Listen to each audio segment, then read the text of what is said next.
murders to 250 murders occurred in this country during Jammeh's rule, attributable to Jammeh. And that is not the enforced disappeared. We've heard from Sheikh Jallow. Jammeh told him, oh, Solo is lucky, but for my mother, I would have disappeared him. Well, disappearing people was part of his modus operandi. Indeed, Buba Yabo disappeared. Abdoulaye Anne disappeared. Babay Sanyang disappeared. Chief Ibrahim Amane disappeared. Omar Haidara disappeared. Sidi Sane disappeared. Momodu Job disappeared. And Kanyiba Kanyi, we've heard from his wife how the NIA took him away from their home. We've heard from people who were at NIA, at Mile 2 prisons, describing how he was taken away at night. So bad it was that when civil servants went to work, they're not sure they're gonna come back home. And to tame the civil service, he had the laws to do it. You dance to his tune, you're safe. You don't, you face the peril of a false information charge or an economic crimes charge or being sacked by a letter of 1 or 2 lines or at least 1 sentence without recourse to law. That is the evidence that's been unearthed before this commission. There may be deniers. Yes, there will be deniers. But these numbers don't lie. These numbers don't lie. If you ask the family of Solo Sandeng, they would tell you we feel the pain. Deny as much as you wish, but we feel the pain. If you ask Amadou Kebe, he would say, deny as much as you want. I am walking with 1 foot shorter. Ask those students who were there on that fateful day of April 10th. Some would tell you, I have a bullet lodged in my body. Those things don't lie. Deny as much as you wish. But the facts speak for themselves. And the Gambian people have seen it. What we had was a terrible dictatorship that would do everything to self-perpetuate and to strengthen its so-called supremacy over the Gambian people. No wonder it demanded to be crowned. And we had minions running around the country trying to secure that.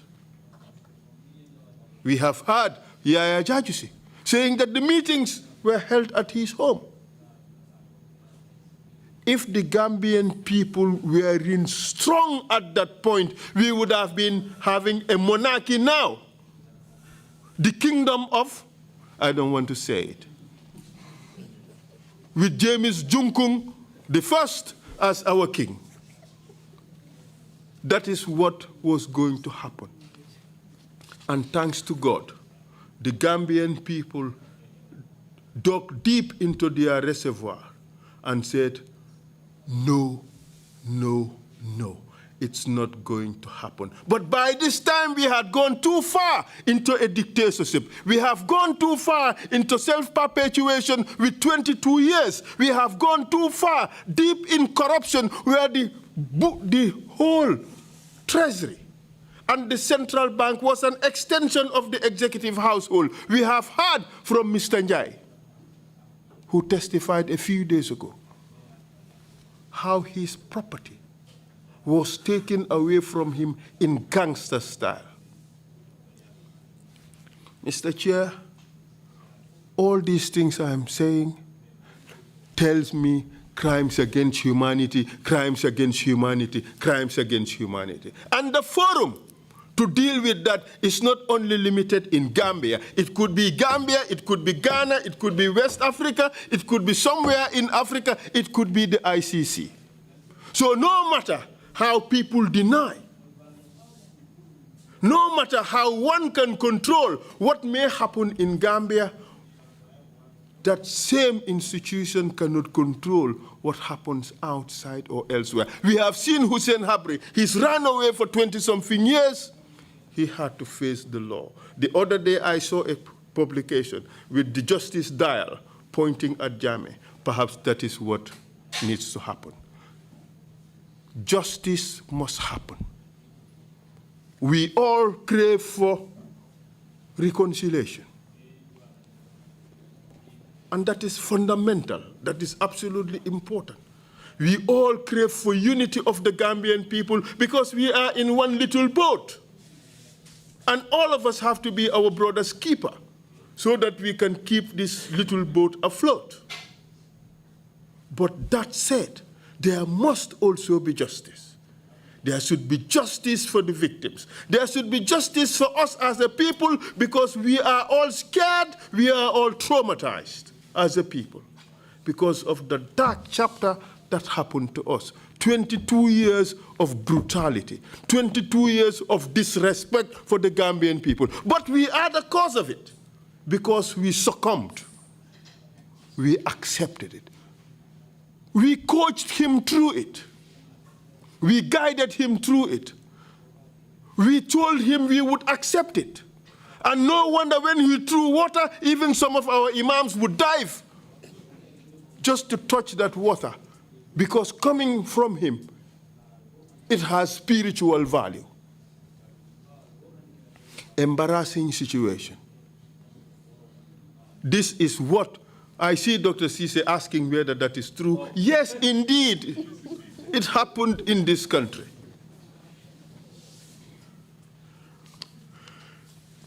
Dictatorship, self-perpetuation in power, and corruption is a recipe for disaster.